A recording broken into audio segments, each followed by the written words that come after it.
وإلهكم إله واحد لا إله إلا هو الرحمن الرحيم. உங்களின் வணக்கத்திற்குரிய இறைவன் ஒரே இறைவனே, அவனைத் தவிர வேறு கடவுள் இல்லை. அவன் அளவற்ற அருளாளன், நிகரற்ற அன்பாளன்.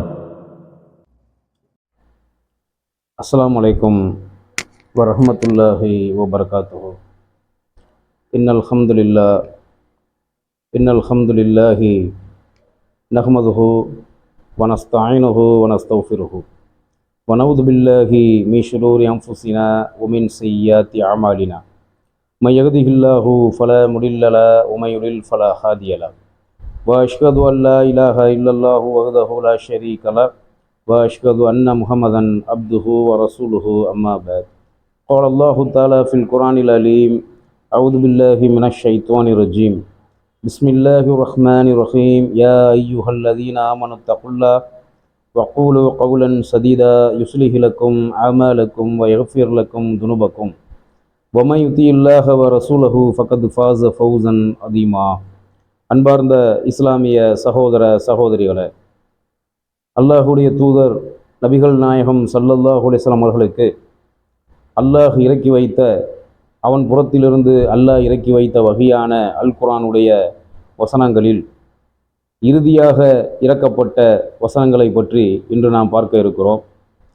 நபிகள் நாயகம் ஸல்லல்லாஹு அலைஹி வஸல்லம் அவர்களுக்கு அல்லாஹ் இறக்கி வைத்த வசனங்களில் இறுதியாக இறக்கப்பட்ட வசனங்கள் எது என்பதை பற்றிய கேள்விகள் வந்து கொண்டிருக்கின்ற காரணத்தினால் முஸ்லிம் சமுதாயத்தில் பரவலாக ஒரு கருத்து இருக்கிறது. என்ன கருத்து என்று சொன்னால், திருக்குர்ஆனில் இருக்கக்கூடிய சில ஆயத்துக்கள், அதாவது சூரா நஸ்ர், திருக்குர்ஆனில் இருக்கக்கூடிய 110வது சூறாவான அந்நஸ்ர் சூரா இறுதியாக இறக்கப்பட்டது. அதில் உள்ள வசனங்கள் தான் அல்லாஹ்வுடைய நபி பெருமானார் ஸல்லல்லாஹு அலைஹி வஸல்லம் அவர்களுக்கு இறுதியாக இறக்கப்பட்டது என்றும், அதே போன்று சூரா நிசாவில் உள்ள 4வது சூறாவில் உள்ள 176வது வசனமான கலாலா சம்பந்தப்பட்ட, வாரிசில்லாத சொத்துகள் சம்பந்தப்பட்ட வசனம்தான் அந்த வாரிசில்லாத சொத்துக்கள் கலாலா என்று சொல்லப்படுகிறது. அந்த கலாலா சம்பந்தப்பட்ட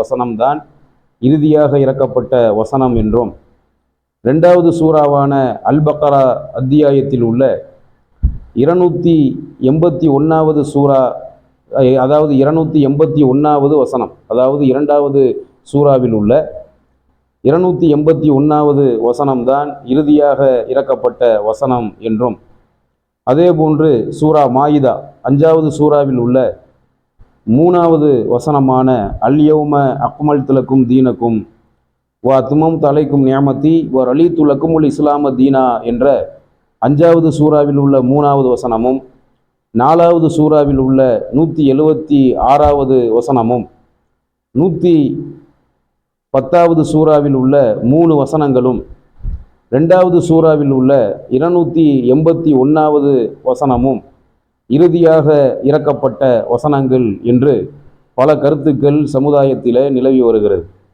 இதில் எது உண்மையான செய்தி என்று நாம் பார்க்கும்போது, அதாவது நபிகள் நாயகம் ஸல்லல்லாஹு அலைஹி வஸல்லம் அவர்களினுடைய அந்த இறுதி ஹஜ்ஜான ஹஜ்ஜத்துல் விதா என்ற அந்த இறுதி ஹஜ்ஜில் நபிகள் நாயகம் ஸல்லல்லாஹு அலைஹி வஸல்லம் அவர்களுக்கு இறக்கப்பட்ட ஆயத், அதாவது துல்ஹஜ் மாதத்தின் 9ஆம் நாள், துல்ஹஜ் மாதத்தின் 9ஆம் நாள், ஹிஜ்ரி 10ஆம் ஆண்டு துல்ஹஜ் மாதத்தின் 9ஆம் நாளான அந்த அரஃபாவுடைய நாளில் நபிகள் நாயகம் ஸல்லல்லாஹு அலைஹி வஸல்லம் அவர்களுக்கு அல்லாஹ் இறக்கி வைத்த வசனம்தான் அல் யௌம அக்மல்து லக்கும் தீனக்கும் வ அத்மம்து அலைக்கும் நிஅமதி வ ரலீது லக்குமுல் இஸ்லாம தீனா என்ற இந்த வசனம். சூரா மாயிதாவில் உள்ள 3வது வசனம் அல்லாஹ்வுடைய தூதர் பெருமானார் ஸல்லல்லாஹு அலைஹி வஸல்லம் அவர்களுக்கு அவர்களுடைய அந்த இறுதி ஹஜ்ஜில் ஹிஜ்ரி 10ஆம் ஆண்டு துல்ஹஜ் மாதத்தின் 9ஆம் நாள் இந்த வசனம் இறக்கப்பட்டது. இந்த வசனத்தினுடைய சாரம்சம் என்ன என்று நாம் பார்க்கும் பொழுது, அதாவது இன்றைய தினம் உங்களுடைய மார்க்கத்தை உங்களுக்கு நான் முழுமைப்படுத்திவிட்டேன், என்னுடைய அருளை உங்களின் மீது முழுமையாக இறக்கிவிட்டேன், உங்களுக்கான வாழ்க்கை நெறியாக நான் இஸ்லாத்தை பொருந்தி கொண்டேன் என்று அல்லாஹ் சொல்லக்கூடிய அல்-மாயிதா சூரா 5வது சூறாவில் உள்ள 3வது வசனத்தில் அல்லாஹ் சொல்லி காட்டுகிறான். இந்த வசனம் நபிகள் நாயகம் ஸல்லல்லாஹு அலைஹி வஸல்லம் அவர்களுக்கு ஹஜ்ஜத்துல் விதா என்ற அவர்களினுடைய அந்த இறுதி ஹஜ்ஜில் துல்ஹஜ் பிறை 9 ஹிஜ்ரி 10ஆம் ஆண்டு அரஃபா பெருவெளியில் அவர்கள் குழுமியிருக்கும் பொழுது இந்த வசனம் இறங்கியது. அப்போ இந்த வசனம் என்ன கருத்தை சொல்லுதுன்னு சொன்னால், இஸ்லாமிய சட்டங்கள் முழுமைப்படுத்தப்பட்டு விட்டது. அல்லாஹ்வுடைய மார்க்கமான சத்திய இஸ்லாத்தில் உள்ள ஷரியா, குர்ஆன் சுன்னாவில் இருக்கக்கூடிய ஷரியா என்ற அந்த சட்டங்கள் வழிமுறைகள் முழுமைப்படுத்தப்பட்டு விட்டதை பற்றி இந்த வசனம் பேசுகிறது. அதாவது அல்-மாயிதா சூறாவில் உள்ள 3வது வசனம் இஸ்லாமிய மார்க்கத்தின் சட்ட திட்டங்கள் முழுமைப்படுத்தப்பட்டதை பற்றி இது பேசுகிறது. இதுதான் துல்ஹஜ் மாதம் 9ஆம் நாள் ஹிஜ்ரி 10ஆம் ஆண்டு அல்லாஹ்வுடைய நபிக்கு இறக்கப்பட்ட வசனம். அதற்கு பிறகு வஹி என்று எடுத்துக்கொண்டால், திருக்குர்ஆனுடைய வசனங்களான ஆயத்துக்களான வஹி என்று எடுத்துக்கொண்டால் அது அல்லாஹ்வுடைய நபிக்கு இறங்கி கொண்டுதான் இருந்தது.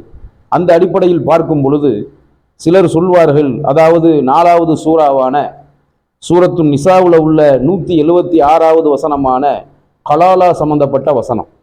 கலாலா என்று சொன்னால் வாரிசு இல்லாத சொத்துக்கள். ஒரு மனிதன் மரணித்த பிறகு அவருக்கு வாரிசு இல்லை, வாரிசு இல்லாத அந்த மனிதனுக்கு சொத்து இருக்கிறது, உடன் பிறந்த சகோதர சகோதரிகள் இருக்கிறார்கள் என்று சொன்னால் அந்த சொத்துக்களை எப்படி பிரிக்க வேண்டும்?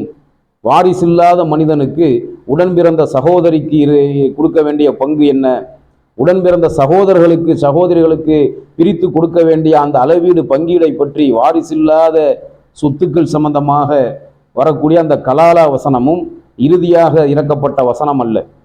மாறாக இறுதியாக இறக்கப்பட்ட வசனம் எது என்று நாம் பார்க்கும்போது சஹீஹுல் புகாரியிலே வரக்கூடிய ஆதாரபூர்வமான ஒரு செய்தி. இப்னு அப்பாஸ் ரலியல்லாஹு அன்ஹு அவங்க அறிவிக்கக்கூடிய இந்த செய்தியை சஹீஹுல் புகாரியில் நாம் பார்க்குறோம்.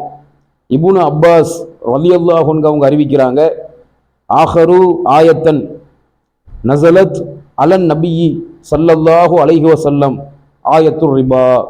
அதாவது நபிகள் நாயகம் ஸல்லல்லாஹு அலைஹி வஸல்லம் அவர்களுக்கு அருளப்பட்ட வசனம், அதாவது அல்லாஹ்வுடைய தூதர் நபிகள் நாயகம் ஸல்லல்லாஹு அலைஹி வஸல்லம் அவர்களுக்கு இறுதியாக கடைசியாக அருளப்பட்ட வசனம் சூரா அல் பக்ராவில் உள்ள 281வது வசனத்தை உள்ளடக்கிய அந்த வட்டி சம்பந்தமான வசனம்தான் இறுதியாக இறங்கியது என்று இப்னு அப்பாஸ் ரலியல்லாஹு அன்ஹு அவங்க அறிவிக்கக்கூடிய இந்த செய்தி சஹீஹுல் புகாரியில் வருகிறது.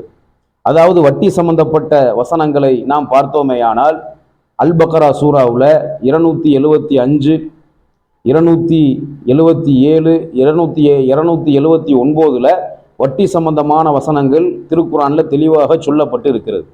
அதாவது வட்டி வாங்கி சாப்பிடுவது இஸ்லாத்தில் எப்பேற்பட்ட ஒரு குற்றம், வட்டி எப்பேற்பட்ட ஒரு பாவம் என்பதையும், அதே மாதிரி யார் ஃபஇல்லம் தஃபாலு அல்லாஹ்விடத்திலிருந்து அறிவுரை வந்த பிறகும் எவர் ஒருவர் திருந்தவில்லையோ, அதிலிருந்து விடுபடவில்லையோ, பி ஹர்பின் மினல்லாஹி வ ரசூலிஹி, அவர் அல்லாஹ்வையும் அவனுடைய தூதரையும் எதிர்த்து போர் செய்யக்கூடியவராக இருக்கிறார்.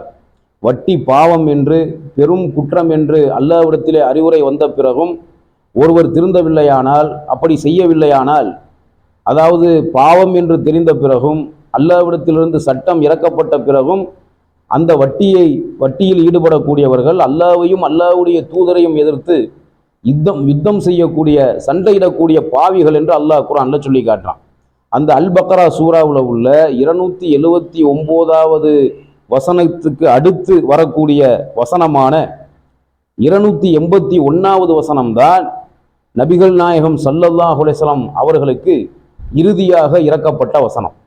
பெருமானார் ஸல்லல்லாஹு அலைஹி வஸல்லம் அவர்கள் மரணிப்பதற்கு சில தினங்களுக்கு முன்பு அல் பக்ரா சூறாவில் உள்ள 281வது வசனம்தான் பெருமானார் ஸல்லல்லாஹு அலைஹி வஸல்லம் அவர்களுக்கு இறுதியாக இறக்கப்பட்ட வசனம் என்பதை நாம் புரிந்து கொள்ள வேண்டும். அதாவது வட்டி சம்பந்தமான வசனங்களுக்கு அடுத்து நீங்கள் அல் பக்ரா சூறாவில் உள்ள 281வது வசனத்தை எடுத்து பார்த்தால் அதில் அல்லாஹ் சொல்லி காட்டுகிறான், வத்தகு யௌமன் துர்ஜஊன ஃபீஹி இலல்லாஹி சும்ம துவஃபா குல்லு நப்சிம் மா கசபத் வஹும் லா யதுலமூன். அல்லாஹ் சொல்லுகிறான் வஹும் லா யதுலமூன். அல்லாஹ் சொல்லுகிறான் வரவிருக்கும் அந்த நாளில் நீங்கள் உங்களை தற்காத்துக் கொள்ளுங்கள். வத்தகு யௌமன் துர்ஜஊன ஃபீஹி இலல்லாஹி சும்ம துவஃபா குல்லு நப்சிம் மா கசபத் வஹும் லா யதுலமூன். அதாவது வரவிருக்கும் அந்த நாளில் நீங்கள் உங்களை தற்காத்துக் கொள்ளுங்கள், அன்றி அல்லாஹுவின் பக்கம் நீங்கள் திரும்ப கொண்டு வரப்படுவீர்கள். பிறகு ஒவ்வொருவருக்கும் அவரவர் சம்பாதித்தவற்றுக்கான கூலி முழுமையாக கொடுக்கப்படும். இன்னும் எவர் மீதும் அநீதி இழைக்கப்பட மாட்டாது. அல்லாஹ் சொல்லுகிறான் வரவிருக்கும்